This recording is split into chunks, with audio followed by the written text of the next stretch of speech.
In the final years of the Second World War, the sky over Germany wasn't just a battlefield, it was a proving ground for the best piston fighters ever built. The P-51 Mustang, sleek and silver, streaked across the clouds with the confidence of a victor. The Focke-Wulf 190 Dora, dark and angular, weighted above, ready to pounce like a hawk on its prey. Both were born from desperation, one to escort bombers deep into enemy territory, the other to defend a dying Reich from annihilation. When these two met, the result wasn't just another air duel. It was the ultimate test of engineering philosophy: endurance versus aggression, precision versus raw power. Each machine carried its nation's hopes. Each pilot knew a single mistake, a mistimed dive, a failed boost, a flicker of hesitation meant the difference between smoke in the sky or a safe landing strip somewhere in France. And yet, the question remains. When the P-51D and the Fw 190D finally faced each other over Germany in 1944 and 45, which one truly ruled the sky? The answer is not as simple as kill counts or horsepower. It lies in how each was built and what kind of war each was fighting. Long before their fateful encounters, their destinies were shaped by very different needs. The Mustang story began in a moment of unlikely collaboration. In 1940, Britain's Royal Air Force needed fighters fast. North American aviation promised a new design in just 4 months. What they delivered was a frame so aerodynamically advanced it would later outperform anything the British had imagined. Yet the early Mustangs, powered by the Allison engine, were crippled at altitude. They were fine below 15,000 feet, but war in Europe was fought above 20. Then came the transformation.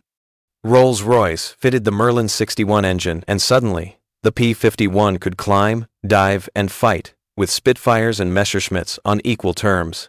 When Packard built that engine under license in America as the first V1650, the marriage of British engineering and American production created something extraordinary. A long-range escort fighter that could cruise deep into Germany, guard bombers all the way to Berlin, and still take on enemy interceptors on the way home. Its laminar flow wing, a new idea at the time, reduced drag dramatically, making it one of the most fuel-efficient fighters ever built. It didn't just go far, it arrived fast. Across the front lines, the Focke-Wulf Company faced a different challenge. Their earlier radial engine Fw 190A had dominated the low-altitude air war over France in 41 and 42, shredding Spitfires with ease. But as Allied bombers began flying higher and faster, the Luftwaffe needed a new breed of interceptor, something that could climb like a rocket and meet the enemy above 30,000 feet. Enter the Fw 190D, codenamed Dora. Kurt Tank's team stretched the airframe, replaced the radial engine with Junkers liquid-cooled Jumo 213A, and built what pilots called the long-nosed Dora. The transformation turned a brutish, low-altitude brawler into a sleek, high-climbing hunter. With the MW-50 methanol-water injection system, it could pour out bursts of power that pinned pilots to their seats, but only for a few precious minutes before the engine overheated. The Mustang was an endurance athlete, refined, balanced, steady. The Dora was a sprinter, ferocious, volatile, and brutally fast when unleashed. When these two finally crossed paths above the clouds in late 1944, they didn't just represent rival air forces. They embodied two very different visions of air combat itself. At 30,000 feet, air becomes thin, cold, and cruel.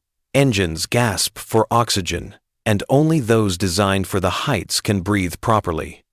Here, in this fragile layer between sky and death, the true difference between the Mustang and the Dora was revealed. Inside the Mustang's nose purred the Packard-built Merlin V 1650 AV-12. Masterpiece copied from the British Rolls-Royce Merlin 66. Its secret weapon wasn't raw horsepower, but control. A two-stage, two-speed supercharger automatically adjusted with altitude, maintaining consistent boost pressure even as the air thinned. For a P-51 pilot, it felt almost magical climb higher, and the power simply followed. At 30,000 feet, while most German fighters were choking, The Mustang's engine was still singing, its full 1,700 horsepower available for bursts of speed or sudden climbs. This was what made it the perfect bomber escort. It didn't need to dive to fight. It could hold its ground up high and still strike hard. But perfection came with quirks. When the automatic supercharger switched gears mid-turn, usually around 17,000 feet, the transition could cause a sudden, momentary loss of power. For a green pilot locked in a tight dogfight, that hiccup could mean disaster. Many Mustangs were lost not because they were slower, but because their pilots didn't anticipate the Merlin's brief cough at the worst possible moment. The Dora, meanwhile, had a different temperament entirely. Its Jumo 213A engine was new, complex, and built for climb rate rather than cruising range. With the MW50 injection engaged, the Dora could deliver terrifying acceleration enough to outclimb nearly anything the Allies threw at it. But it came at a cost. The methanol-water mix overheated quickly, the engine strained, and prolonged use could destroy it. And unlike the Mustang's twin-speed system, the Dora's single-stage supercharger left a dangerous flat spot in performance during gear transitions. In combat, that moment of lag could be fatal. So, at altitude, the Mustang ruled by precision and smooth endurance. The Dora, by contrast, fought like a volatile storm, brilliant, explosive, but unpredictable. In the chaos of aerial combat, no pilot had time to admire craftsmanship. The only question that mattered was simple: whose guns hit harder, faster, and deadlier. The P-51's firepower philosophy was all about volume. 6 Browning, 50 caliber M2 machine guns, 3 in each wing, created a curtain of lead thick enough to shred anything that dared cross its path. Each gun fired roughly 800 rounds per minute, combining for nearly 7,000 rounds per minute of raw fury. But what made them truly lethal wasn't just the rate, it was the ammunition. American armor-piercing incendiary rounds, API for short, were engineered to tear through engine blocks and ignite fuel tanks. When a burst hit home, German pilots often described seeing small flashes erupt along their wings moments before the fire consumed the aircraft. The M2 Brownings also had one crucial advantage in reliability. They almost never jammed, even after long bursts, which in a dogfight often meant the difference between victory and a parachute. The Mustang's gun convergence, where bullets from both wings met, was usually set between 250 and 300 yards. Experienced pilots like George Preddy or Clarence Anderson fine-tuned it so that all 6 guns struck the same point in space, creating a momentary storm of destruction. Against light or medium fighters, 1 second of trigger time was enough to tear wings apart. But the Germans believed in quality over quantity. The Fw 190D's armament was an entirely different philosophy. Fewer barrels, far deadlier shells. 2 13mm MG-131 machine guns sat above the engine, and 2 20mm MG-151 over 20E cannons were buried in the wing roots. Each 20mm shell carried high explosive or incendiary filler. One hit could rip off a control surface or shatter a cockpit canopy. At close range, the Dora's tight central gun placement gave it pinpoint accuracy. No convergence needed. What you aimed at was what you hit. And its meninges, or mine shells, had thin walls filled with more explosive compounds, making them far more destructive than typical Allied ammo. A Mustang could pour out fire like a storm. The Dora needed only a few hits, but each was a thunderclap. In essence, the P-51 was built to overwhelm. The Dora was built to obliterate. And that different storm versus strike would define every duel they fought. Every fighter has a rhythm, a dance it's born to perform. For the Mustang and the Dora, that dance wasn't a graceful circle, but a deadly vertical waltz. Both were energy fighters designed not to turn tighter, but to strike faster, climb harder, and escape before the enemy could react. The P-51 was the master of the dive. With its clean aerodynamics and laminar flow wing, it could plunge past 500 miles per hour without losing control. Many Luftwaffe pilots learned too late that chasing a diving Mustang was suicide. The German aircraft simply couldn't follow without tearing itself apart. Even at high speed, the P-51 remained astonishingly stable. Its control harmony made it feel light and precise under high G loads. A skilled pilot could line up a burst of fire, roll inverted, and pull into a climb before the enemy even realized what happened. This maneuver, dive, strike, zoom, became the Mustang's signature. Its ability to retain energy after an attack allowed it to re-enter the fight again and again, like a fencer darting in and out of range. It wasn't about raw aggression, but patience, using altitude as both shield and sword. The Dora, on the other hand, was a coiled spring, waiting to explode. With its Junkers 213A engine and MW50 boost, it could rocket upward at more than 3,700 feet per minute, slightly faster than the Mustang. In vertical combat, it was terrifying.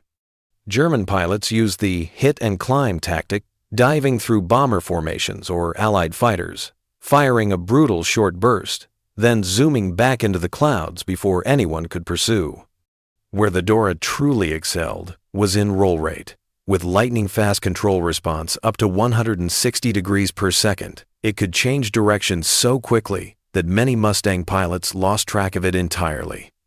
That made the W times 190D a nightmare and scissors maneuvers, where two fighters rolled back and forth trying to outposition each other, but Dora's strength had limits.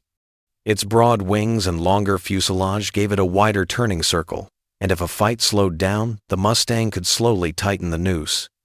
In sustained turns, the Dora bled energy faster, something the calm, disciplined American pilots knew how to exploit.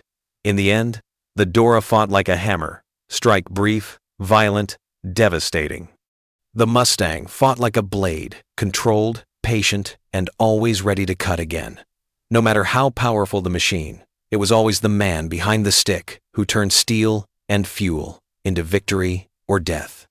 By 1944, that difference was stark. For the Americans, training was methodical, relentless, and standardized.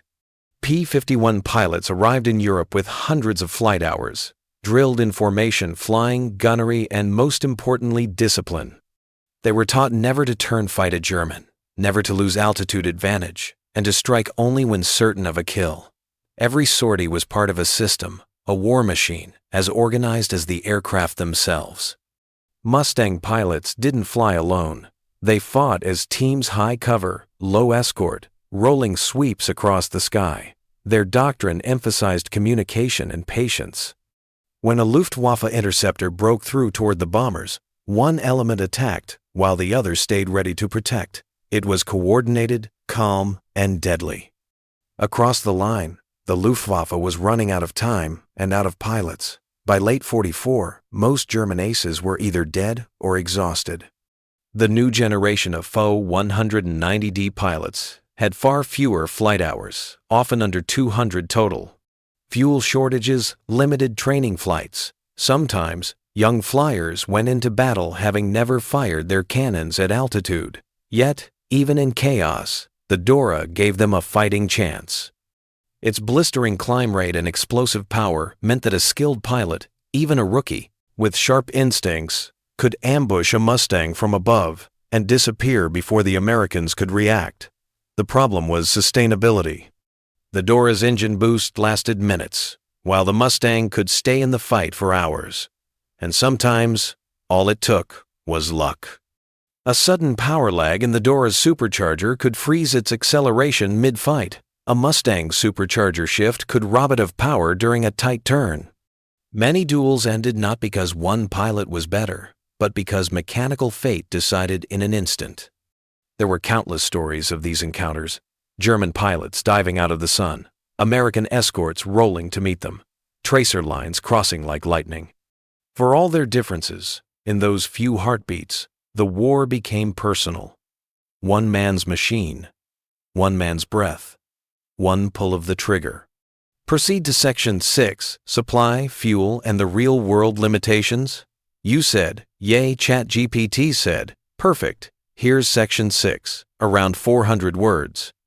This one reveals the less glamorous but decisive truth.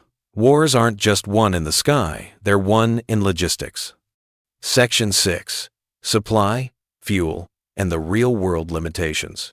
For all the talk of horsepower and airspeed, the true difference between victory and defeat often came down to something far less heroic: fuel, parts, and maintenance. By late 1944, the Allies had something the Luftwaffe could no longer dream of: abundance.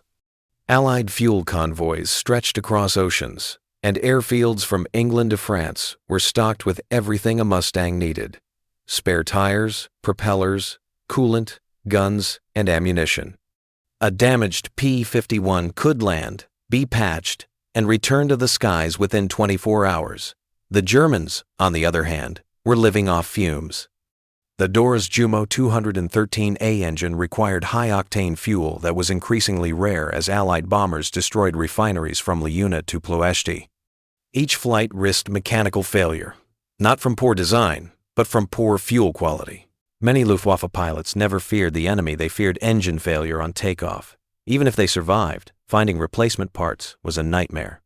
Germany's fractured production lines meant that no two 190Ds were truly identical. Mechanics had to improvise, machining parts by hand or stripping components from wrecked aircraft.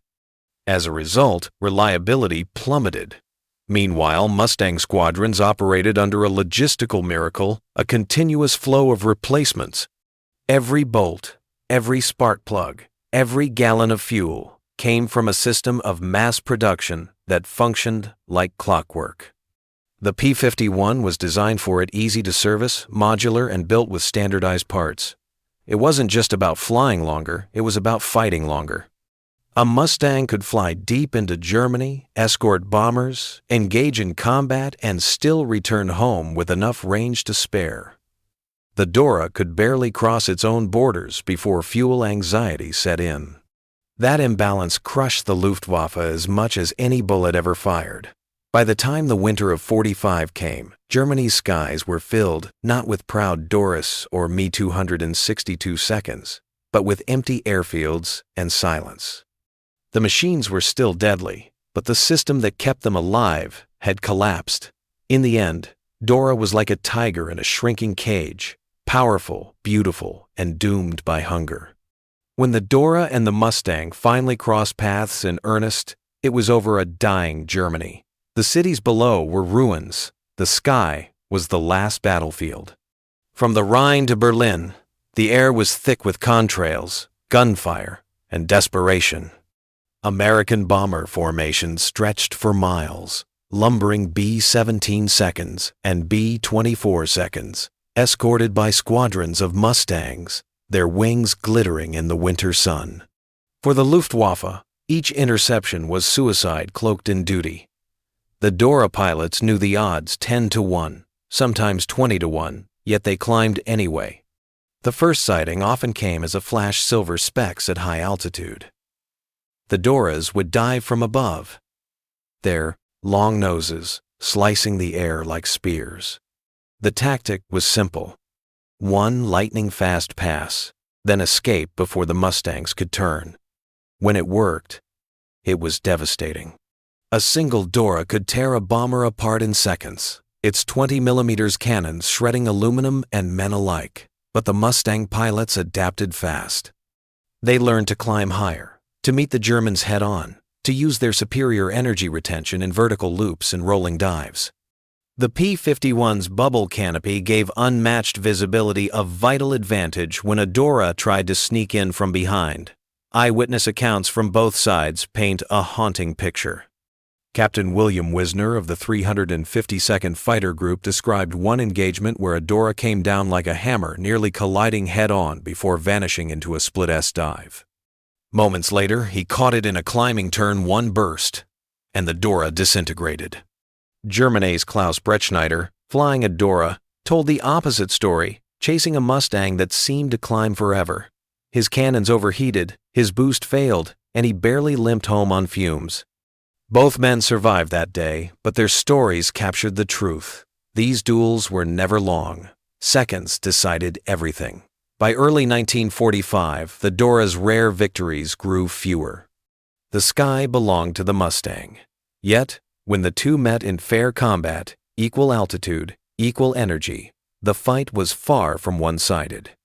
In those fleeting moments, the Dora proved itself a worthy predator, one that came too late to change its fate. By the spring of 1945, the question of which aircraft was better had become irrelevant. The war's outcome was sealed, but for aviation historians and engineers, the duel between the Fw-190D and the P-51D remains one of the purest matchups of piston engine warfare ever fought. On paper, the Dora was formidable faster at low altitude, superior in climb, and deadlier in a diving attack. Its Jumo engine gave it raw, brutal acceleration, and in the hands of an ace, it could outturn and outdive the Mustang below 15,000 feet. In short bursts, it was the hunter, but the Mustang was the complete weapon. It wasn't the fastest in every category, but it was balanced in all. It could fight high, fight long, and fight again day after day. Its laminar flow wing made it stable and efficient at high speed. Its range turned every sortie into a deep strike. And unlike the Dora, it didn't need a miracle of logistics to keep flying. In one-on-one combat, pilot skill often tipped the balance, but in a strategic sense, the Mustang's versatility and reliability made it unbeatable. The Dora could win battles, the Mustang won the war. And yet, Dora's legacy is not one of failure. It represented the final, desperate evolution of the piston era, the best the Luftwaffe could offer before the jet age consumed it. Its design directly influenced post-war aircraft, and its sleek silhouette became an icon of German engineering brilliance under impossible circumstances. The P-51, meanwhile, became immortal. It didn't just escort bombers, it changed the shape of air warfare.